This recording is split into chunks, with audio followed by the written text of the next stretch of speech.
গাজায় ইসরায়েলি গণহত্যার প্রতিবাদে বিক্ষোভের সময় ব্যবসা প্রতিষ্ঠানে হামলা ও ভাঙচুরের ঘটনায় দুটি মামলা এবং ৪৯ জনকে গ্রেপ্তার করা হয়েছে।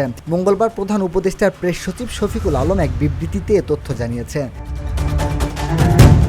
বিবৃতিতে প্রেস সচিব বলেন, সোমবার ঢাকাসহ বেশ কয়েকটি শহরে গাজায় সহিংসতার প্রতিবাদে বিক্ষোভের সময় সংঘটিত সহিংসতা ও বেআইনি ঘটনার বিরুদ্ধে বাংলাদেশ পুলিশ দ্রুত পদক্ষেপ নিয়েছে। এ হামলা ও ভাঙচুরের ঘটনা জননিরাপত্তা ও আইনের শাসনের অবমাননা।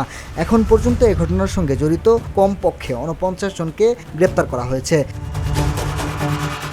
পুলিশ দ্রুত পদক্ষেপ নিয়েছে এবং আনুষ্ঠানিকভাবে দুটি মামলা করা হয়েছে। আরও তদন্ত চলছে এবং এই নিন্দনীয় কাজের জন্য দায়ীদের বিরুদ্ধে আরও মামলা দায়ের প্রক্রিয়াধীন রয়েছে। শফিকুল আলম আরও বলেন, দোষীদের বিচারের আওতায় আনার দৃঢ় প্রয়াসে পুলিশ গতরাতে অপরাধীদের গ্রেপ্তার অভিযান চালিয়েছে।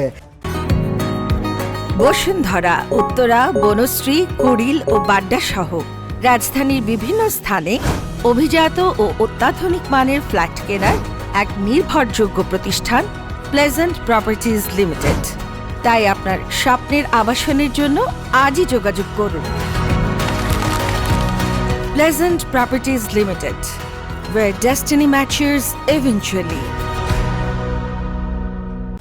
আইন প্রয়োগকারী সংস্থাগুলো জড়িত ব্যক্তিদের শনাক্ত করার জন্য বিক্ষোভের সময় ধারণ করা ভিডিও ফুটেজগুলো নিষ্ঠার সঙ্গে পর্যালোচনা করেছে। এই সহিংসতা ও ধ্বংসযজ্ঞের জন্য দায়ী সবাইকে গ্রেপ্তার না করা পর্যন্ত এই অভিযান অব্যাহত থাকবে। বিবৃতিতে বলা হয়, তদন্তে সহায়তা করতে পারে এমন তথ্য থাকা যে কেউ এগিয়ে আসার জন্য আমরা আহ্বান জানাই। আমরা নিশ্চিত করতে পারি যে যারা আমাদের সমাজের শান্তি ও স্থিতিশীলতাকে নষ্ট করতে চায় তাদের জবাবদিহিতার আওতায় আনা হবে। মিনহাজুল ইসলাম, ভিওডি বাংলা নিউজ ডেস্ক।